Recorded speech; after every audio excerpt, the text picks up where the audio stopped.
Gifted Hands, The Ben Carson Story, by Ben Carson, narrated by Right Here Audio. Chapter 11. Another Step Forward. There ought to be an easier way, I thought as I watched my instructor. A skilled neurosurgeon. He knew what he was doing, but he had difficulty locating the foramen ovale, the hole at the base of the skull.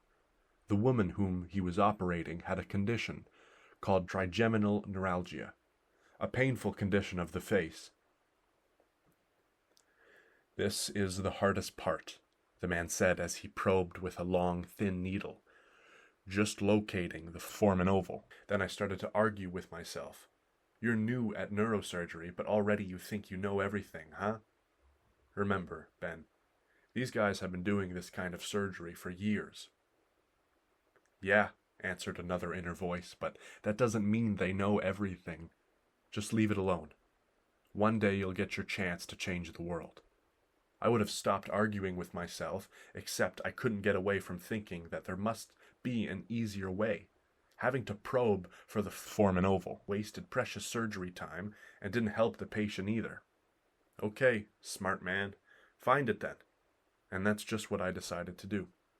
I was doing my clinical year at the University of Michigan School of Medicine and was in my neurosurgery rotation. Each of the rotations lasted a month, and it was during this period that the surgeon commented on the difficulty of finding the little hole at the base of the skull. After arguing with myself for some time, I took advantage of the friends I had made the previous summer when I worked as a radiology technician. I went to them and explained what was worrying me. They were interested and gave me permission to come into their department and practice with the equipment. After several days of thinking and trying different things, I hit upon a simple technique of placing 2 tiny metal rings on the back and front of the skull, and then aligning the rings so that the foramen ovale fell exactly between them. Using this technique, doctors could save a lot of time and energy instead of poking around inside the skull. I had reasoned it this way. Since 2 points determine a line, I could put 1 ring on the outside surface of the skull behind the area where the foramen ovale should be, and then would put the other one on the front of the skull by passing an X-ray beam through the skull. I could turn the head until the rings lined up. At that point, the foramen falls in between. The procedure seemed simple and obvious once I'd reasoned it out, but apparently no one had thought of it before. Fact is, I didn't tell anyone either. I was thinking of how to do a better job and wasn't concerned with impressing anybody or showing my instructors a new technique. For a short time, I tormented myself by asking, am I getting into a new realm of things that others haven't yet discovered? Or am I just thinking I've figured out a technique no one else has considered before? Finally, I decided that I had developed a method that worked for me, and that was the important thing. I started doing this procedure, and from actual surgery, saw how much easier it was.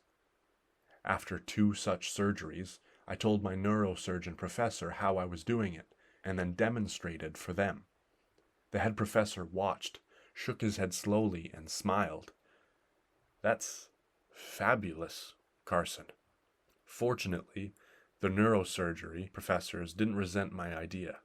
From just having an interest in neurosurgery, the field soon intrigued me so much it became a compulsion. You may have noticed that I'd had that happen before. I have to know more, I'd find myself thinking. Everything available in print on the subject became an article I had to read.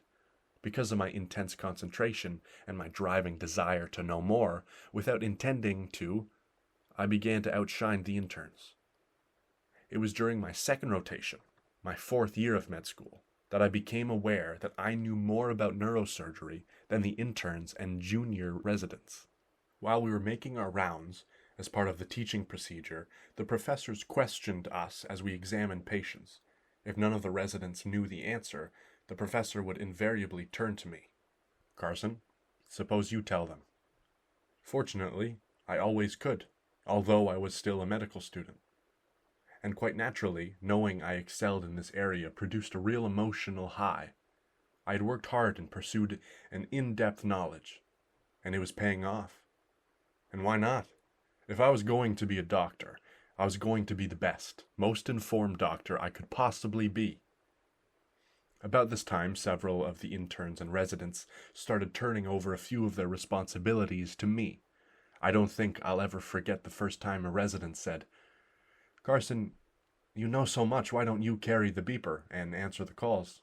If you get into something you can't handle, just holler. I'll be in the lounge catching a little sleep." He wasn't supposed to do that, of course, but he was exhausted, and I was so delighted to have the opportunity to practice and learn that I enthusiastically agreed. Before long, the other residents were handing me their beepers or turning cases over to me. Perhaps they were taking advantage of me, and in a sense they were, because the added responsibility meant longer hours and more work for me.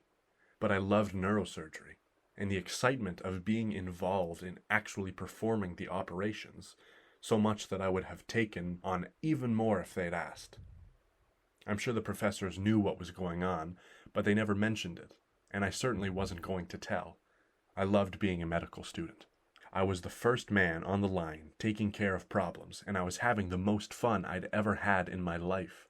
No problems ever arose over my workload, and I maintained a good relationship with the interns and residents. Through all of these extra opportunities, I became convinced that I enjoyed this specialty more than anything else I tried. Often as I walked through the wards, I'd think, if this is so great now while I'm still a student, it's going to be even better when I finish my residency. Each day, I went on rounds to the lectures or operating theater. An attitude of excitement and adventure filled my thoughts because I knew I was gaining experience and information while sharpening my skills. All the things that would enable me to be a first-rate neurosurgeon. By then, I found myself in my 4th year of medical school, ready for my 1 year of internship and then my residency. Professionally, I was heading in the right direction without any question. As a kid, I'd wanted to be a missionary doctor and then got caught up in psychiatry. Now and then, as part of our training, the medical students watched presentations in clinical medicine made by various specialists who talked about their particular field. The neurosurgeons impressed me the most.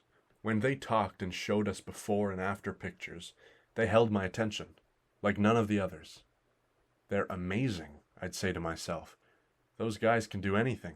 But the first few times I looked down upon a human brain, or saw human hands working upon that center of intelligence and emotion and motion, working to help heal, I was hooked. Then realizing that my hands were steady and that I could intuitively see the effect my hands had on the brain, I knew I had found my calling. And so I made the choice that would become my career and my life. All the facets of my career came together then. First, my interest in neurosurgery. Second, my growing interest in the study of the brain. And third, acceptance of my God-given talent of eye and hand coordination. My gifted hands. That fitted me for this field. When I made my choice for neurosurgery, it seemed the most natural thing in the world. In medical school, during our clinical, or 3rd year, we did rotation work for a month at a time, giving us an opportunity to experience each of the fields. I signed up for and received permission to do 2 neurosurgery rotations. Both times, I received honors in my work. Michigan had an outstanding neurosurgery program, and except for a casual incident, I would have stayed at Michigan for my internship and residency. I believe residency works much better if you're in the same place you took your previous work. One day, I overheard a conversation that changed the shape of my plans. An instructor, unaware that I was nearby, commented to another about the chairman of our neurosurgery department. "He's on his way out," he said. "You think it's that serious?" the other man asked. "Without question. He told me so himself. Too much political strife." That chance conversation forced me to rethink my future at the U of M. The change of personnel would severely damage the residency program. When an interim chairman comes on the scene, he's new, uncertain, and has no idea how long he'll stay.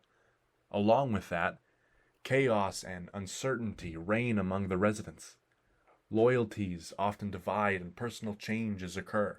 I didn't want to get caught up in that because I believed it could adversely affect my work and my future. The combination of that piece of information and the fact that I'd long admired the Johns Hopkins complex made me decide to apply at Hopkins. I had no trepidation at sending in my application for internship at Hopkins the fall of 1976 because I felt that I was as good as anybody else at that point in my training.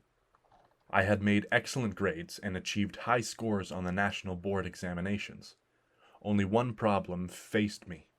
Johns Hopkins accepted only 2 students a year for neurosurgery residency, although they averaged 125 applications. I sent in my application and within weeks received the marvelous news that I would be interviewed at Johns Hopkins. That didn't put me in the program, but it got me inside the door. I knew that with a competition as stiff as it was, they interviewed but few of the applicants. The manner of Dr. George Udvarhely, head of the neurosurgery training program, put me at ease immediately. His office was large, tastefully decorated with antiques. He spoke with a soft Hungarian accent. The smoke from his pipe lent a sweet fragrance to the room. He began by asking questions, and I felt he honestly wanted to know my answers. I also sensed that he would be fair in his evaluation and recommendation. "Tell me a little about yourself." Dr. Udvarhely began looking across his desk at me. His manner was straightforward, interested, and I relaxed. I took a deep breath and looked him in the eyes. Did I dare to be myself? "Help me, Lord," I prayed. "If this is your will for me, if this is the place you know I should be, help me to give the answers that will open the doors to this school." "Johns Hopkins is certainly my first choice," I began. "It's also my only choice. This is the place where I want to be this fall." Had I said that too strongly? I wondered. Had I been too open about what I wanted? I didn't know, but I had decided before going to Baltimore for the interview that above all I wanted to be myself and not be accepted or rejected by who I was, and not because I successfully projected some kind of image through a super sales job. After he gained a few bits of information about me, Dr. Udvarhely's questions revolved around medicine. "Why did you choose to become a doctor?" he asked. His hands rested on his large desk. "What aspirations do you have? What are your primary fields of interest?" I tried to answer clearly and consciously each time. However, at some point in the conversation, Dr. Udvarhely made an oblique reference to a concert he had attended the night before. "Yes, sir," I said. I was there." "You were?" he asked, and I saw that startled expression on his face. "Did you enjoy it?" "Very much," I said, adding that the violin soloist had not been quite as good as I had expected. He leaned forward, his face animated. I thought the same thing. He was fine, technically fine, but I don't remember the rest of the interview except that Dr. Udvarhely honed in on classical music and we talked for a long time, maybe an hour, about various composers and their different styles of music. I think he was taken aback by the fact that this black kid from Detroit knew so much about classical music. When the interview concluded and I left his office, I wondered if I had gotten Dr. Udvarhely off track and the digression would count against me.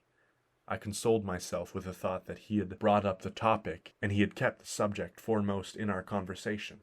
Years later, Dr. Udvarhely told me that he had made a strong case for my being accepted to Dr. Long, the chairman.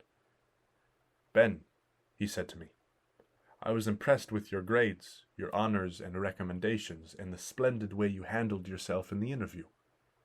Although he didn't say it, I'm convinced that my interest in classical music was a decisive factor. And I pleasantly remembered the hours of study during high school I'd put into being able to compete on College Bowl. Ironically, the year I entered college, College Bowl went off the air. More than once I had scolded myself for wasting a lot of time learning about the arts when it would never be used or needed. I learned something from that experience. No knowledge is ever wasted. To quote the Apostle Paul, "And we know that all things work together for good to them that love God." Romans 8:28.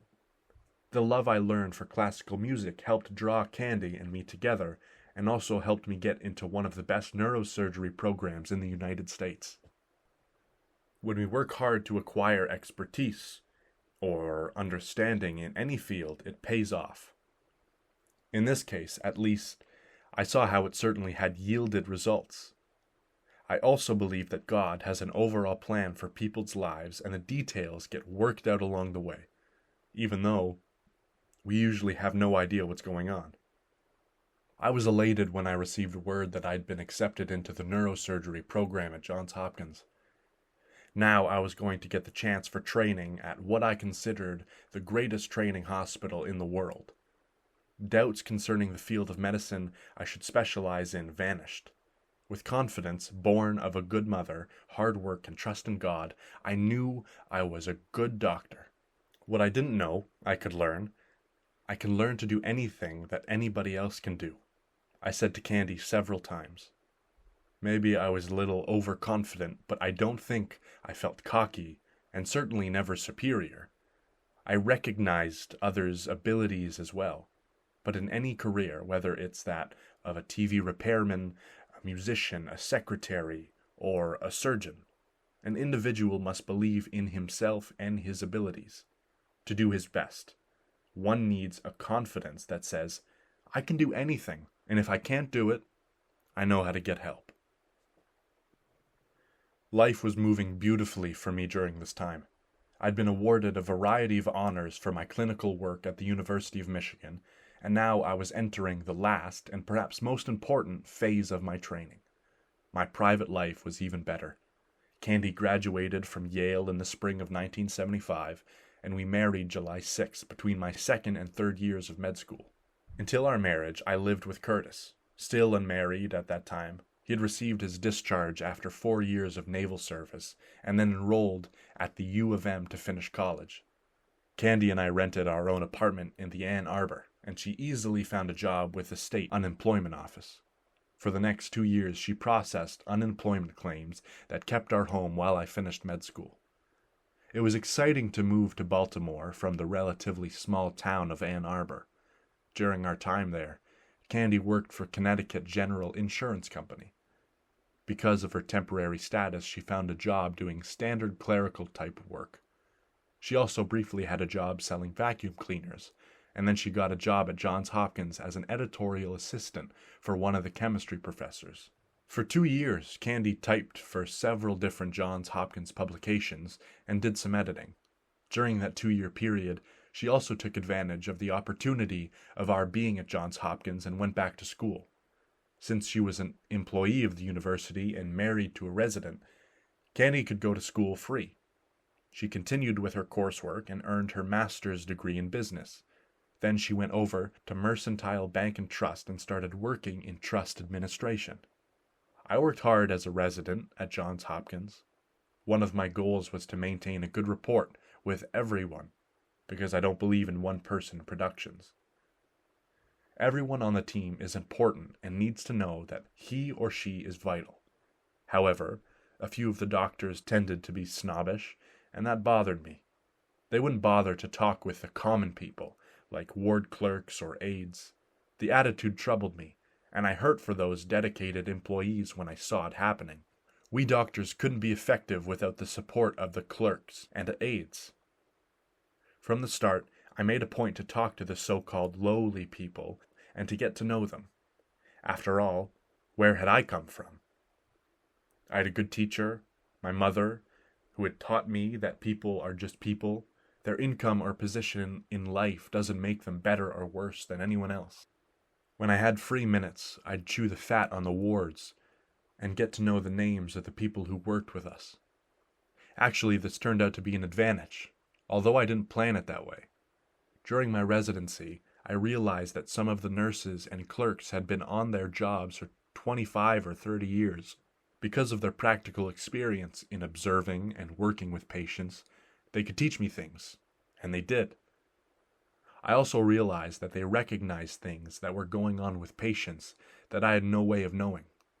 By working closely with specific patients, they sensed changes and needs before they became obvious. Once they accepted me, these often unpraised workers quietly let me know, for instance, those I could trust or those I couldn't. They'd inform me when things were going wrong on the ward. More than once a ward clerk, on her way out the door after her shift, would pause and say, "Oh, by the way," and let me know a problem with a patient. The staff had no obligation to tell anyone, but many of them had developed an uncanny ability to sense problems, especially relapses and complications. They trusted me to listen and to act on their perceptions.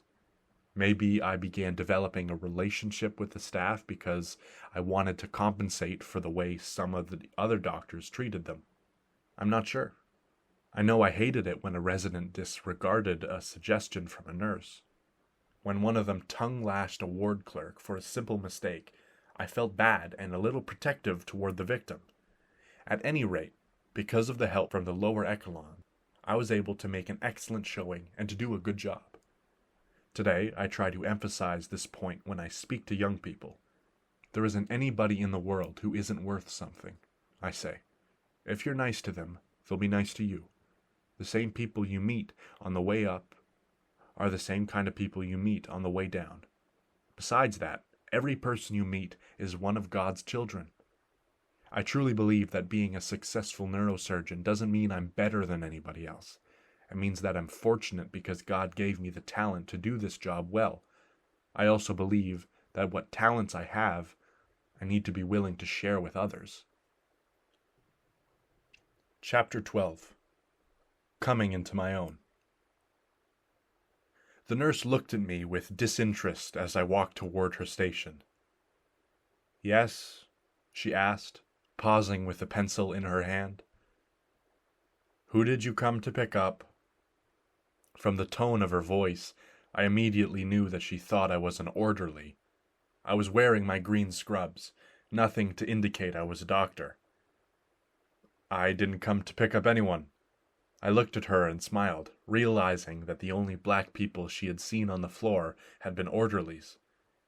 Why should she think anything else? "I'm the new intern." "New intern? But you can't. I didn't mean to..." The nurse stuttered, trying to apologize without sounding prejudiced. "That's okay," I said, letting her off the hook. "It was a natural mistake. I'm new, so why should you know who I am?" The first time I went into the intensive care unit, I was wearing my whites, our monkey suits as we interns called them, and a nurse signaled me. "You're here for Mr. Jordan?" "No, ma'am, I'm not." "You sure?" she asked as a frown covered her forehead. "He's the only one who's scheduled for respiratory therapy today." By then I had come closer and she could read my name badge and the word intern under my name. "Oh, I'm so very sorry," she said, and I could tell she was. Although I didn't say it, I would like to have told her it's all right because I realize most people do things based on their past experiences. You've never encountered a black intern before, so you assumed I was the only kind of black male you'd seen wearing whites. A respiratory therapist. I smiled again and went on. It was inevitable that a few white patients didn't want a black doctor, and they protested to Dr. Long. One woman said, "I'm sorry, but I do not want a black physician in on my case." Dr. Long had a standard answer, given in a calm but firm voice. "There's the door. You're welcome to walk through it, but if you stay here, Dr. Carson will handle your case." At the time, people were making these objections. I didn't know about them. Only much later did Dr. Long tell me as he laughed about the prejudices of some patients. But there was no humor in his voice when he defined his position. He was adamant about his stance, allowing no prejudice because of color or ethnic background. Of course, I knew how some individuals felt. I would have had to be pretty insensitive not to know. The way they behaved, their coldness, even without saying anything, made their feelings clear. Each time, however, I was able to remind myself they were individuals speaking for themselves and not representatives of all whites. No matter how strongly a patient felt, As soon as he voiced his objection, he learned that Dr. Long would dismiss him on the spot if he said anything more. So far as I know, none of the patients ever left. I honestly felt no great pressures. When I did encounter prejudice, I could hear Mother's voice in the back of my head saying things like, "Some people are ignorant, and you have to educate them." The only pressure I felt during my internship, and in the years since, has been a self-imposed obligation to act as a role model for Black youngsters. These young folks need to know that the way to escape their often dismal situations is contained within themselves. They can't expect other people to do it for them. Perhaps I can't do much, but I can provide one living example of someone who made it and who came from what we now call a disadvantaged background. Basically, I'm no different than many of them. As I think of Black youth, I also want to say I believe that many of our pressing racial problems will be taken care of when we who are among the minorities will stand on our feet and refuse to look to anybody else to save us from our situations. The culture in which we live stresses looking out for number one. Without adopting such a self-centered value system, we can demand the best of ourselves while we are extending our hands to help others. I see glimmers of hope. For example, I noticed that when the Vietnamese came to the United States, they often faced prejudice from everyone, white, black, and Hispanics. But they didn't beg for handouts and often took the lowest jobs offered. Even well-educated individuals didn't mind sweeping floors if it was a paying job. Today, many of these same Vietnamese are property owners and entrepreneurs. That's the message I try to get across to the young people. The same opportunities are there, but we can't start out as vice president of the company. Even if we landed such a position, it wouldn't do us any good anyway because we wouldn't know how to do our work. It's better to start where we can fit in and then work our way up. My story would be incomplete if I didn't add that during my year as an intern, when I was in general surgery, I had a conflict with one of the chief residents. A man from Georgia named Tommy. He couldn't seem to accept having a black intern at Johns Hopkins. He never said anything to that effect, but he continually threw caustic remarks my way, cutting me short, ignoring me, sometimes being just plain rude. On one occasion, the underlying conflict came into the open when I asked, "Why do we have to draw blood from this patient?" "We still have, because I said so," he thundered.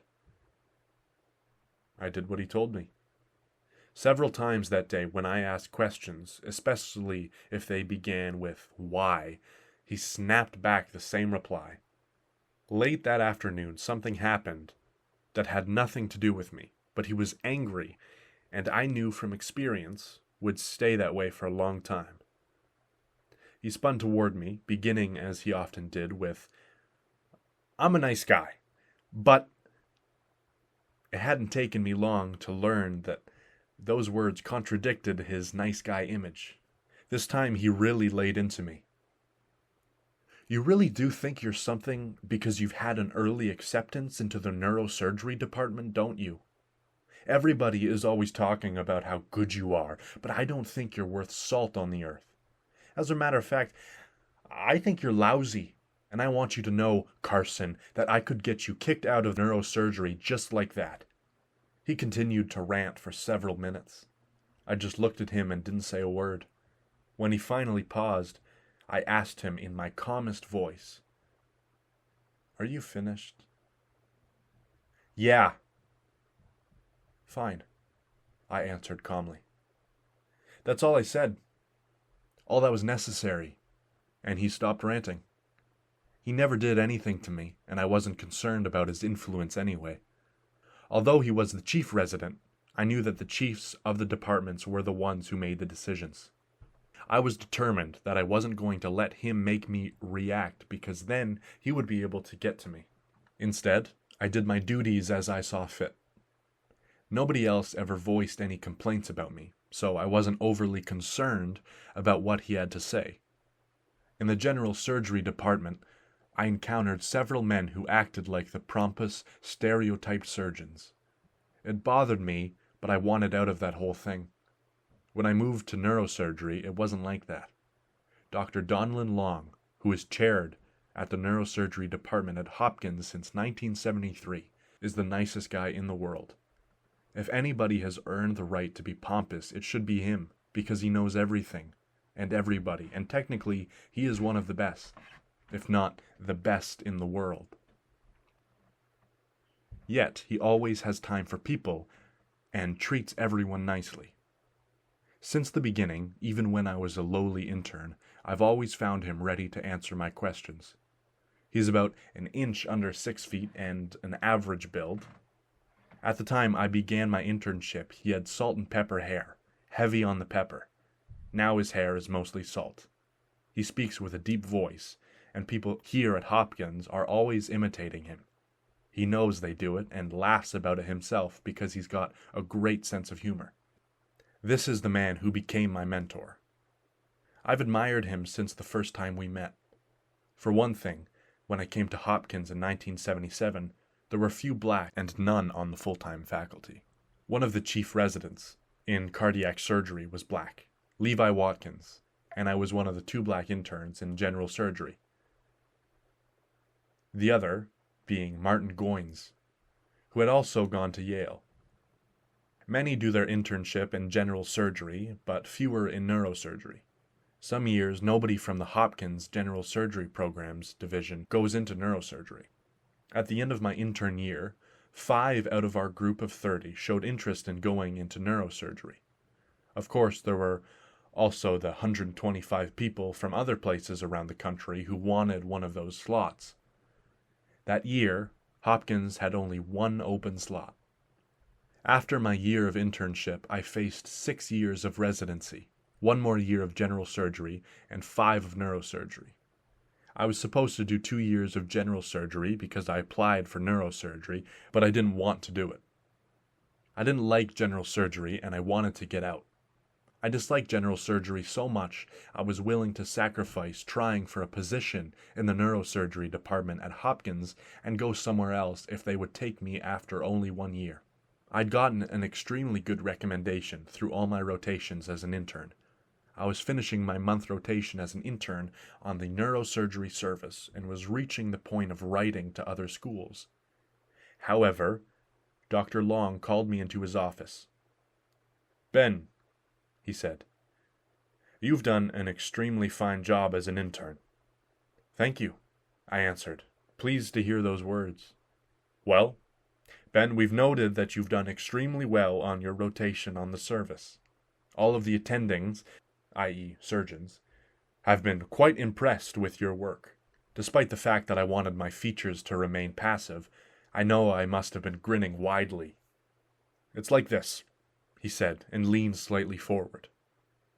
"We'd be interested in having you join our neurosurgery program next year rather than you're doing an additional year's work in general surgery." "Thank you," I said, feeling my words were so inadequate. His offer was a definite answer to my prayers. I was a resident at Johns Hopkins from 1978 through 1982. In 1981, I was a senior resident at Baltimore City Hospital, now Francis Scott Key Medical Center, owned by Johns Hopkins. In one memorable instance at Baltimore City, paramedics brought in a patient who had been severely beaten on the head with a baseball bat. This beating took place during the time of a meeting of the American Association of Neurological Surgeons in Boston. Most of the faculty was away at the meeting, including the faculty person who was covering at Baltimore City Hospital. The faculty member on duty at Johns Hopkins was supposed to be covering all the hospitals. The patient, already comatose, was deteriorating rapidly. Naturally, I was quite concerned, feeling we had to do something, but I was still relatively inexperienced. Despite making phone call after phone call, I couldn't locate the faculty member. With each call, my anxiety increased. Finally, I realized that the man would die if I didn't do something, and something meant a lobectomy, which I had never done before. What should I do? I started thinking of all kinds of roadblocks, such as the medical/legal ramifications of taking a patient to the OR without having an attending surgeon covering. It was illegal to perform such a surgery without an attending surgeon present. What happens if I get there and run into bleeding I can't control? I thought, or if I come up against another problem I don't know how to handle. If anything goes wrong, I'll have other people second-guessing my actions and asking, why did you do that? Then I thought, what is going to happen if I don't operate now? I knew the obvious answer. The man would die. The physician's assistant, Ed Rosenquist, who was on duty, knew what I was going through. He said just 3 words to me. Go for it. You're right, I answered. Once I made the decision to go ahead, a calmness came over me. I had to do the surgery, and I would do the best job I could. Hoping I sounded confident and competent, I said to the head nurse, "Take the patient to the operating room." Ed and I prepared for surgery. By the time the operation actually began, I was perfectly calm. I opened up the man's head and removed the frontal and temporal lobes from his right side because they were swelling so greatly. It was serious surgery, and one may wonder how the man could live without that portion of his brain. The fact is that these portions of the brain are most expendable. We had no problems during surgery. The man woke up a few hours later and subsequently was perfectly normal neurologically, with no ongoing problems. However, that episode evoked a great deal of anxiety in me. For a few days after I'd operated, I was haunted by the thought that there might be trouble. The patient could develop any number of complications, and I could be censured for performing the operation. As it turned out, no one had anything negative to say. Everyone knew the man would have died if I hadn't rushed him into surgery. A highlight for me during my residency was the research I did during my 5th year.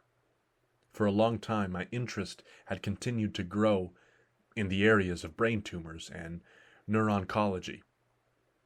While I wanted to stay with doing this kind of research, we didn't have the right animals in which we could implant brain tumors. By working with small animals, researchers had long established that once they obtained consistent results, they could eventually transfer their findings toward finding cures, and then they could offer help to suffering human beings. This is one of the most fruitful forms of research to find cures of our diseases. Researchers had done a lot of work using mice, monkeys, and dogs, but they encountered problems. Dog models produced inconsistent results. Monkeys were prohibitively expensive. Murines, rats, and mice were cheap enough but so small that we couldn't operate on them. Neither did they image well with CT scans and MRI equipment. To accomplish the research I wanted, I faced a triple challenge. 1. To come up with a relatively inexpensive model. 2. To find one that was consistent. And 3. To find a model large enough to be imaged and operated on.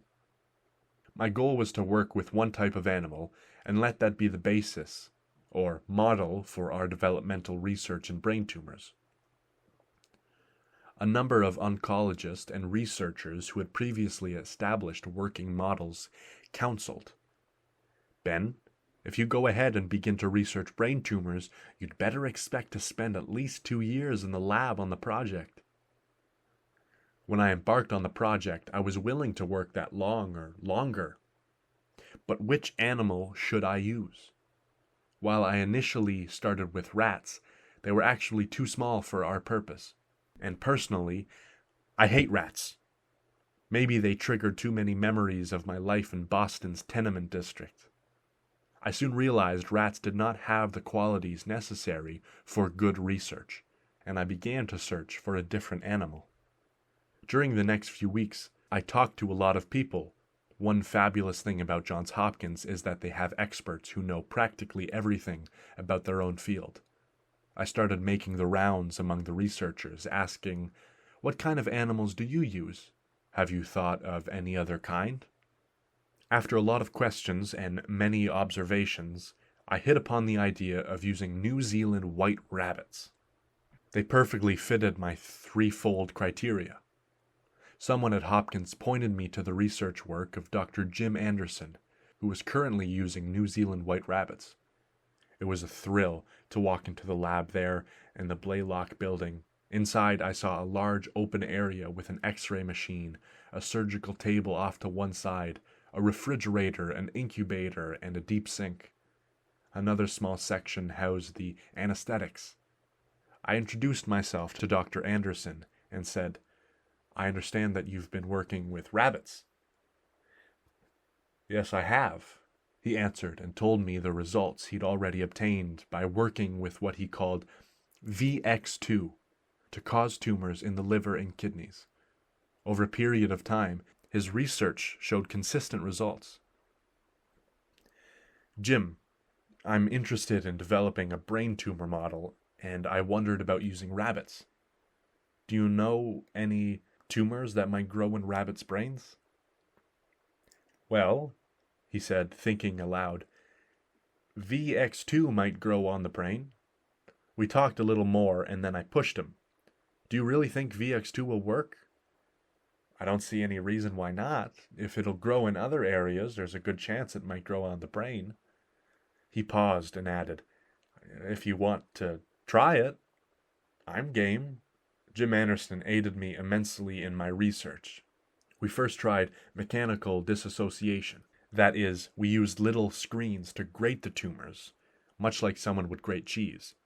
But they didn't grow. Second, we implanted chunks of tumors into the rabbit's brain. This time, they grew.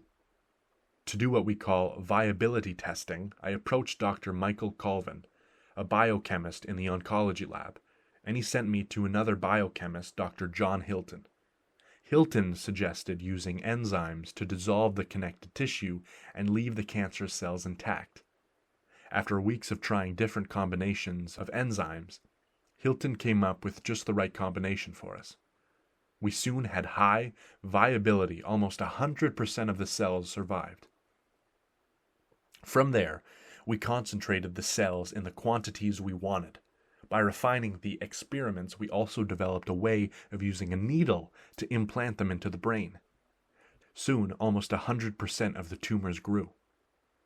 The rabbits uninformedly died with a brain tumor somewhere between the 12th and 14th day, almost like clockwork. When researchers have that kind of consistency, they can go on to learn how brain tumors grow. We were able to do CT scans and became excited when the tumors actually showed up.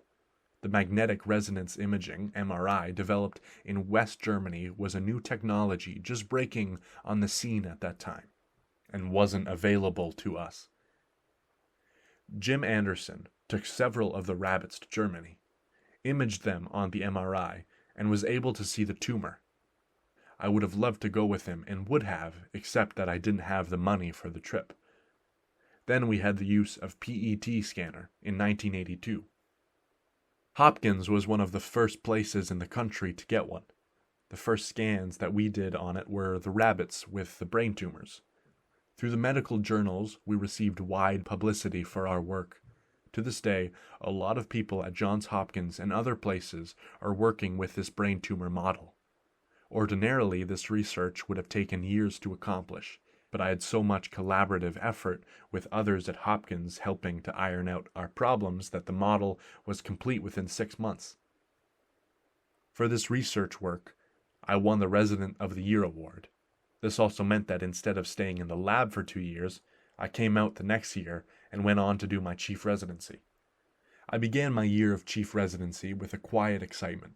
It had been a long, sometimes tough road, long hours, time away from candy, study, patients, medical crisis, more study, more patients. I was ready to get my hands on surgical instruments and to actually learn how to perform delicate procedures in a quick, efficient way. For example, I learned how to take out brain tumors and how to clip aneurysms. Different aneurysms require different size clips, often put on at an odd angle.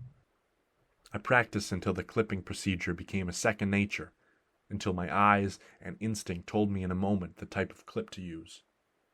I learned to correct malformations of bone and tissue and to operate on the spine. I learned to hold an air-powered drill, weigh it in my hand, test it, then use it to cut through bone only millimeters away from nerves and brain tissue. I learned when to be aggressive and when to hold back. I learned to do surgery that corrects seizures, learned how to work near the brainstem. During that intense year as a chief resident, I learned the special skills that transform the surgical instruments along with my hands, my eyes, and intuition into healing. Then I finished the residency. Another chapter of my life was ready to open, and, as often happens before life-changing events, I wasn't aware of it. The idea came across as impossible at first.